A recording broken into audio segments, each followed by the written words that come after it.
What's up guys, Entertain ASMR here, and today we're gonna get into part 2 of my Nintendo Switch digital game collection. And I didn't have as many games as I thought I had. I thought this would maybe be over an hour long of content. It could still be, but we'll see how much time it takes me to cover the rest of these. Might do another part, might not, but without further ado, let's get into this. So, next up here, we have the King of Fighters 94, which I believe this game inspired Super Smash Brothers. According to Masahiro Sakurai, this game and the Fatal Fury series kind of directly inspired it, and I believe this was the original King of Fighters, so I decided to check it out. And King of Fighters is the King of Fighters is SNK's version of Super Smash Brothers. So all their fighting games come together under one game, and the characters fight each other. So you could see how it inspired Super Smash Brothers. And for whatever reason, I found this one a lot harder than Mark of the Wolves. I know they're different series technically, because Mark of the Wolves takes place in Fatal Fury, and this is the King of Fighters series, so maybe that's why they played a lot different. I'm not too technical when it comes to fighting games, so there's probably certain fighting mechanics in both the games that differ a lot. So that would probably explain why they both felt very different to me, because in this one I got destroyed fairly easily, and then in Mark of the Wolves I got about halfway through playing Terry's campaign. So it's probably just the mechanics that make them feel different. But I bought this one when Terry Bogard was announced to becoming a Smash Brothers, because I'd never played any of these games before, and I wanted to to check them out, to see what all the buzz was about. I know they're very big in Latin America. I watched Latin America reacts to Terry Bogard coming to Smash Brothers, and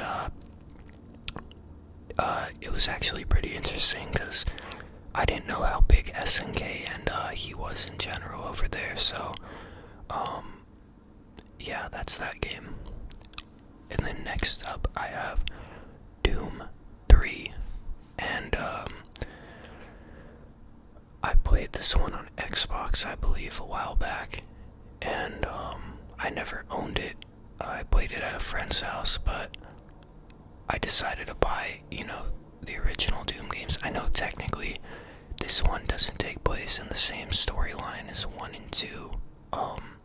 Technically the sequel to 1 and 2 is Doom 64, but this is still a fun game to check out regardless, and I've been playing them in order, so I haven't got to this one yet on the Switch. Maybe I could do a gameplay of it when I play it for the first time.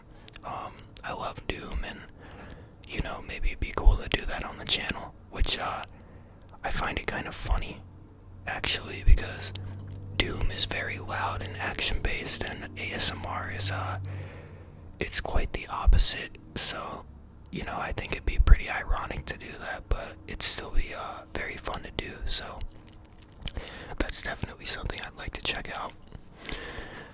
Next up I have Super Mario Party. This one was in the physical game collection video too, and you guys know I'm disappointed in this one. Doesn't remind me a lot of the earlier Mario Party games. Feels very basic, bare bones, not a lot of effort put into it. They didn't add any additional DLC to it, so it's just disappointing. This one's very disappointing to me.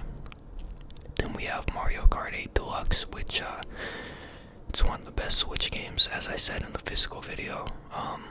If you don't have this game for your Switch, I highly recommend it. It's one of the best Switch games out right now.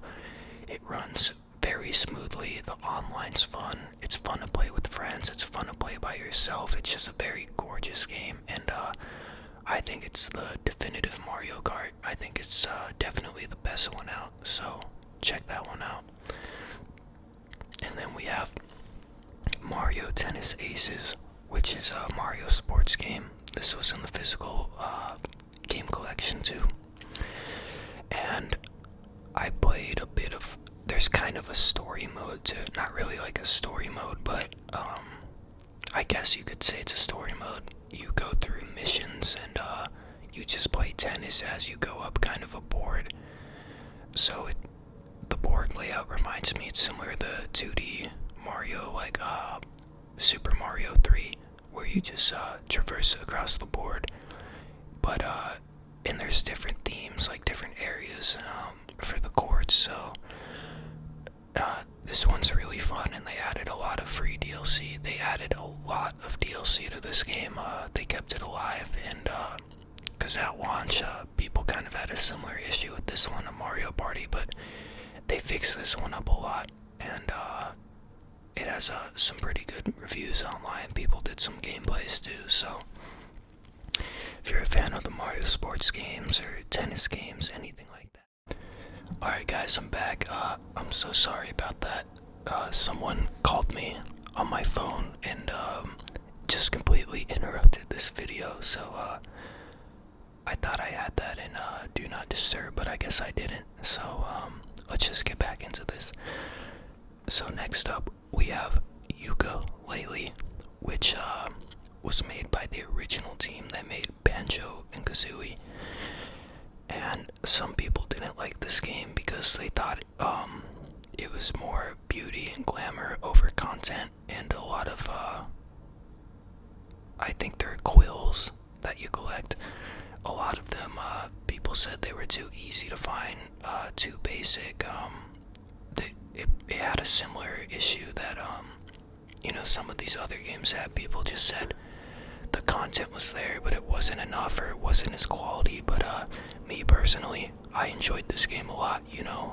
It is beautiful. I thought it was fun, and it did remind me of the Banjo-Kazooie games. And they took a lot of criticism to heart, I guess you would say, because in this one or the next one they did similar to Donkey Kong Country. They went that route with the impossible layer, so completely different type of game, another rare game, but they still use the same characters and everything, and that one got amazing reviews. So I kind of hope they continue that trend with the third game. I hope maybe they do something similar to like Diddy Kong Racing, or just a different game genre, like one of the older games that Rare made, because I think that would be a good way to define Yooka-Laylee as a series, to do different types of games with each installment, and then maybe they could go back to the Banjo-Kazooie type games, just give us a lot of them, kind of similar to Mario. Mario has so many different types of games, whether it's racing or sports or RPG or just platform. I really think Yooka-Laylee, it has that same charm. They could really go that route. But I recommend this one, and it occasionally goes on sale in the eShop for about, you could get it for $20. There might be some good sales coming up soon too. I believe normally it's $40, so if you're not trying to spend $40 on this game, I think $20 is definitely a good price for it. Next up, we have Final Fantasy VII, and I think the Switch version of this, it plays very well. I only played about an hour of it. I just bought it, just to have it on the Switch, but it has I believe a speed mode, so you can speed things up, and like a few other cheats you can add on to it. So if you're a fan of this game and you want it handheld on the go, it's worth buying for the Switch. Next up, we have Cuphead. Cuphead is a very unique platforming game. there's not too much like end-to-end platform levels. This is more so boss fights. This is if you like 2D boss fights, this is the game for you, and it can be very difficult. I don't think I've finished it yet. I think I'm in World 3, you know, a bit before facing off against the devil, but it's definitely a challenging one. It's a game where you're not, at least I don't think you're gonna get through it the first time. It's a game where it's designed to make you repeat the levels over and over again until you perfect them. So, yeah, if you're not a fan of challenging games, do not get this one, because honestly, it's not the hardest game I've ever played, but it's one of them.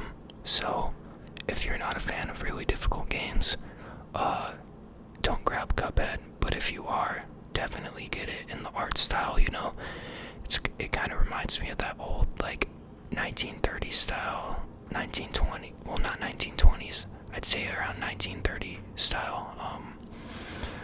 Reminds me of the old Disney cartoons, so yeah, it has that charming aesthetic to it, and the music's really nice in it too. It's just a great game. I was glad to see this came over from the Xbox and PC. Next up, I have the Dragon Quest Builders 2 demo. I still want to pick up the full version of this game. A lot of you know I'm a big Dragon Quest fan, and I did enjoy Dragon Quest Builders 1. This one adds so much more to the game, and you can glide, and you can, there's a first-person mode now. The first one didn't have some of those things, so, and then there's a lot more character customization in this one, and an online mode that you can go in with your friends. So yeah, I would definitely recommend this one if you're a fan of Dragon Quest and if you're a fan of Minecraft, because it's kind of a fusion between them. Next up, I have Hyrule Warriors Definitive Edition. This was in the physical video, and I think I said this is the type of game that I like to play on the go. It's kind of mindless. It's based off the Dynasty Warriors games. Yeah, Dynasty Warrior games.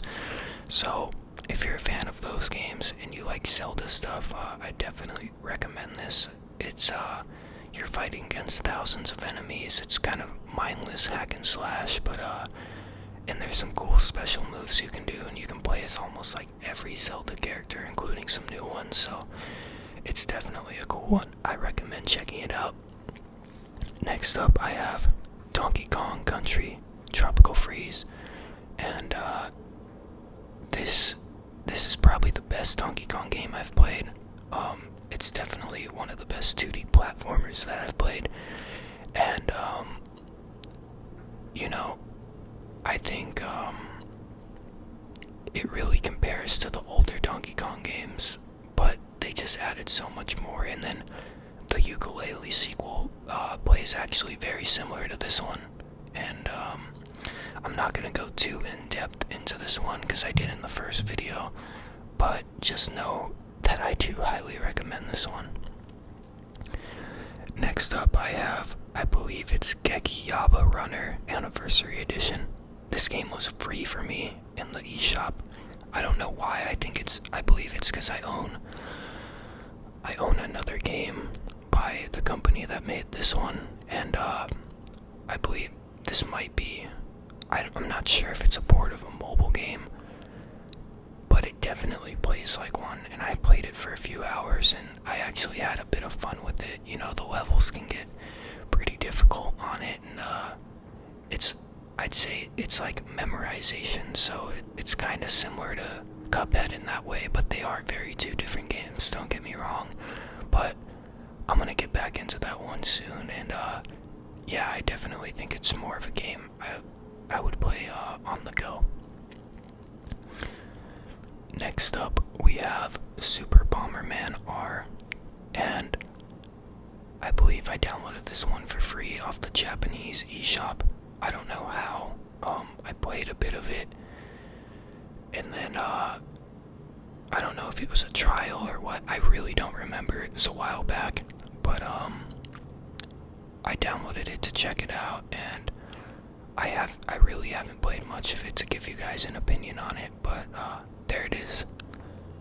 Next we have The Legend of Zelda Breath of the Wild. Like I said in the other video, one of the best Zelda games, definitely, and one of the best Switch games. If you own a Switch, definitely pick this one up. Same with Super Mario Odyssey, which is my favorite Mario game of all time. I 100%ed this one in 6 days, all 999 moons. I did every single thing, darker side of the moon, everything. Like, it was just a blast to play. I really, really adored this game, and I'm just begging for a sequel, or at least some DLC. You know, we could get some Super Mario Sunshine DLC. That would be amazing. Next up is Hulu. I ended my Hulu subscription, so I don't know why I still have this on here. Then we have Pokemon Quest, which this one reminds me of a mobile game a lot too, but my little brother played a lot of this one. He really enjoyed it, so I'd have to ask his opinion on it. But I wasn't really a fan of the art style. You know, everyone looks too blocky, but yeah, this one's free on the eShop if you want to check it out. Next up is Rhyme. Like I said in the other video, this one's kind of a puzzle game, and it's very cinematic at times, and it's very artsy, and the ending made me cry. Not gonna say anything, don't want to spoil it, but if it sounds intriguing to you, look up a review online, or look up some gameplay, but just don't have anything spoiled to you, because going into it blind was definitely an experience. Give me 1 second, I'm gonna grab a quick drink here.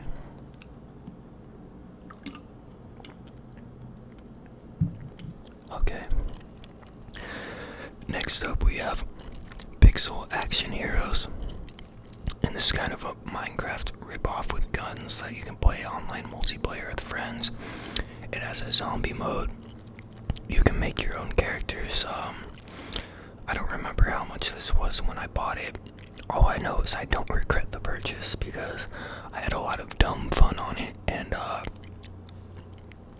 there's some people that I know in my personal life that me and my friends were just making some characters of them, and you know, it was just really funny to do that. And then we went to games playing as them, and you can like see the character model and spin them around with they had like miniguns and other stuff. It was just really funny. But if you wanted like a Minecraft shooter type game, go check this one out. I don't know how much it is, I really don't remember. I bought this one like 1 or 2 years ago.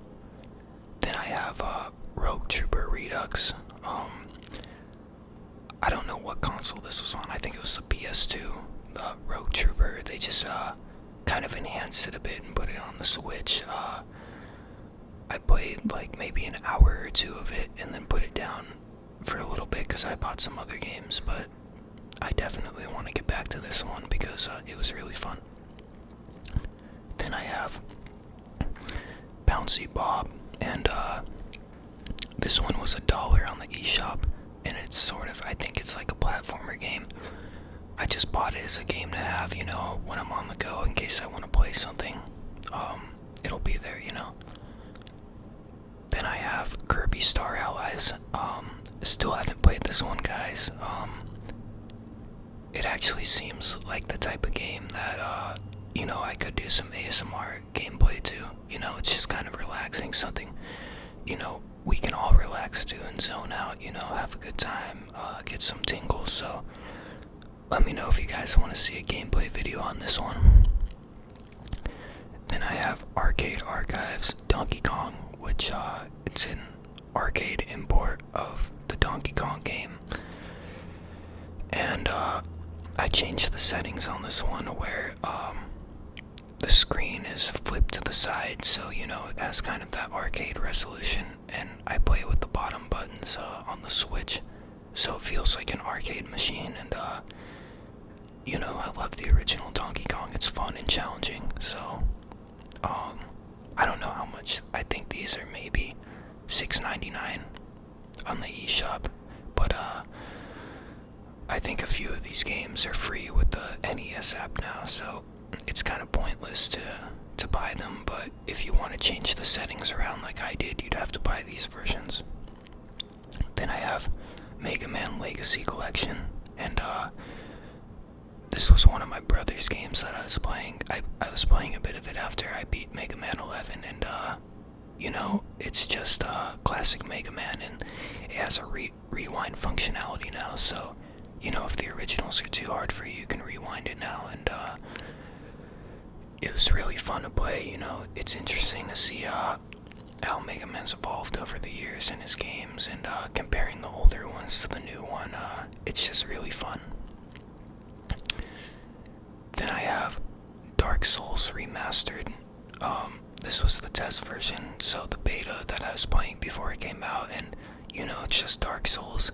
Some people think Dark Souls is pretty hard, but you know, if you nail the mechanics down and you really get behind how to play the game, you can pretty much speed run through it. I know a lot of people that played this game exclusively for a bit, and you know, there's a bit of a learning curve, but once you learn it, it isn't too difficult as people say. That's just my personal opinion on Dark Souls, but it was fun to play it on the Switch. Definitely, it was very cool to play it in handheld. Then I have Rayman Legends Definitive Edition. I said in the first video, in the physical game collection video, how much I enjoyed this one, and I want to get back into it because there's certain levels that I haven't finished yet on there, and some more difficult ones too, and some more things to unlock. So, you know, after I beat a few of these other games, I'm gonna play a bit of this one again. Then I have Mario Rabbids Kingdom Battle. I would have included this one in the physical game collection video, but I believe someone I know has my copy of this, and I didn't get it back from him, so unfortunately I couldn't put it in the other video. But if you want my opinion on this game, I thought it was great. It's a strategy RPG game, and each character gets some weapons, and I guess it's kind of their universes were merged, and they have to figure out who's behind it, and you know, Bowser Jr.'s in it, and I thought the Rabbids would be kind of too annoying, to be honest, going into this game, but I was actually blown away by it. It's really well done, and I think they added a Donkey Kong DLC to it too. I haven't played that, but I'm sure it's fantastic, and if you like strategy RPGs, I definitely recommend this one. Definitely check it out. I believe it runs around $20 now, so really good price for it. Pick it up. Then I have Sonic Mania. I haven't played the DLC on this one yet because I bought the Sonic Mania Plus version, but it plays like the original Sonic games, and if you're a fan of harder platform games, definitely check this one out. It's nothing like Mario. If you played original Sonic games, you know what I'm talking about. Then I have Kamiko. I believe this is one of the first Switch games I ever bought, actually, and I think there's 3 different characters you can take throughout the story, and they have different abilities, but it's just kind of, it reminds me of, you know, like an SNES game, that type of art style. I believe it runs around $4.99, and it's actually been over 2 years since I played this one, but it was very fun, and I recommend it. Then I have Dragon Quest Builders. If you guys watched the first video in the game collection series, you know how much I adore Dragon Quest and Dragon Quest Builders. This game kind of blew me away, to be honest. I downloaded the demo at first, and the demo convinced me to buy the full game. The full game was fairly long, and you know, it's because I spent a lot of time building up my village and stuff, but it takes place after the first Dragon Quest in an alternate universe. You know, if you join in the first one, the Dragon Lord asks you if you want to join his side, and if you say yes, that it creates the events of this game. So if you like Minecraft and Dragon Quest, go check this one out. Then we have Astro Bears Party, which is the original version of Astro Bears that I was telling you guys about, and they might have taken this one off the eShop now. It might not be available anymore because there's the new version. So yeah, this is the obsolete version. Then I have Mecho Tales. This is another game I bought for $1. I believe it's a platformer, you know, another game for on the go, you know, in case I need to start something new, you know, in case I've played everything else, I'll have this on here. Then I have Arcade Archives Mario Bros. I believe I got maybe 17 levels into this one, which is the furthest I've ever got into this game. As you guys know, a lot of these older arcade type games can be hard because back then they wanted people, you know, to spend more coins in the arcade. They'd get more money by people trying over and over again, so games were a lot harder back then than they are now. And I just thought it was impressive that I was able to get that far, you know, in that one. Then I have Versus Super Mario Bros. From the Arcade Archives collection. And I think this one's actually different than the NES version. Like, there's a few minor differences in the levels, but I had to use save states for this one. There's no way I could have beat this one, you know, without them. And one of the warp zones is missing. I think that's what makes the arcade version different from the NES version. So if you want a more challenging one, I believe this one runs at $7.99 on the eShop. And then these last two were just the tests for these games, which was Splatoon 2 and ARMS. So yeah, these were just the, I guess, beta or demo versions of these before the games came out to test it out. So, you know, these won't work anymore. You can't download these anymore, but they were fun. I never picked these games up, but you know, if they ever run on sale for about half price, I'd definitely pick these ones up. But anyways, guys, that'll do it for the Nintendo Switch game collection. I will be updating this series a lot as I get more games. So, you know, the more games I buy, I might do another part to this video. And you know, if you guys want to see any gameplay on any of these games that I've shown, let me know. We could do a gameplay on any game, you know, I'm up for anything. I'm here to entertain you guys, like I said. So, if you enjoyed this video, like, comment, subscribe below, and, you know, share the channel around. It really helps me out a lot. Leaving video suggestions really helps me out a lot too. Some of you have told me some stuff you liked, and I've done it so far. So, you know, it's just fun to have feedback from you guys, and, you know, it just makes it feel like more of a community, and I really enjoy it, and I really appreciate you guys. So, I hope I helped you relax, you know, rest, get some sleep, whatever you use my videos for.